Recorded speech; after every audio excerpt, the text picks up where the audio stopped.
Guys നിങ്ങൾക്ക് ഒരു സംഭവം കാണിച്ചു തരാം കേട്ടോ. ഇതിന്റെ വൻ കോമഡി എന്ന് പറഞ്ഞു കഴിഞ്ഞാൽ വൻ കോമഡിയാണ്. നമ്മളെ ചെറുപ്പത്തിലൊക്കെ നമ്മളും ചെയ്തിട്ടുണ്ടാവും. അപ്പൊ സംഭവം എന്താ നോക്കിക്കോളിട്ടോ. ഇതൊക്കെയാണ് ഇരിക്കണുണ്ടോ ആള് ഒരു കൂസലില്ലാതെ ഇരിക്കണല്ലേ. എന്ത് സംഭവം അറിയോ? ഇതൊക്കെയാണ് ഇവിടെ ഒരു പാട് കണ്ടോ. പൊത്തല്ലേ പൊത്തല്ലേ നോക്കട്ടെ. അതെന്താ സംഭവം അറിയാം നിങ്ങൾക്ക്?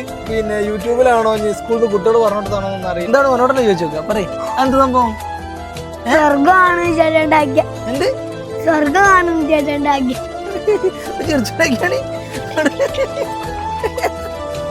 നോക്കുമ്പോ 100 പ്രാവശ്യം 101 പ്രാവശ്യം ഇവിടെ ഇങ്ങനെ മാന്തി കഴിഞ്ഞാല് അള്ളാനെ കാണും സ്വർഗം കാണും എന്നൊക്കെ പറഞ്ഞാൽ ആരൊക്കെയോ പറഞ്ഞു കൊടുത്താണ് കാരണം. ഇത് കാണുന്ന കുട്ടികളുണ്ടെങ്കിൽ ഓരോട് പറയാണ് അങ്ങനത്തെ വീഡിയോസും കാര്യങ്ങളൊക്കെ കണ്ടതിന് ആരും ഇത് പോയിട്ട് അനുകരിക്കേണ്ട. ഒരിക്കലും നമ്മൾ ഇവിടെ നിന്ന് എന്തായാലും സ്വർഗവും കാര്യങ്ങളൊന്നും കാണൂല കേട്ടോ. സ്വർഗം കാണും പഠിച്ചനെ കാണുന്ന വെച്ചാൽ ഇവിടെ മാന്തിയാൽ ഇതൊക്കെ മുറിയാവും. പിന്നെ വലുതാവുമ്പോൾ നിങ്ങൾക്ക് ഇവിടെ ഒരു കലി ഉണ്ടാവും മാത്രം. അപ്പം ആരും ഇത് അനുകരിക്കാൻ നിൽക്കണ്ട അല്ലേ. ഇതോ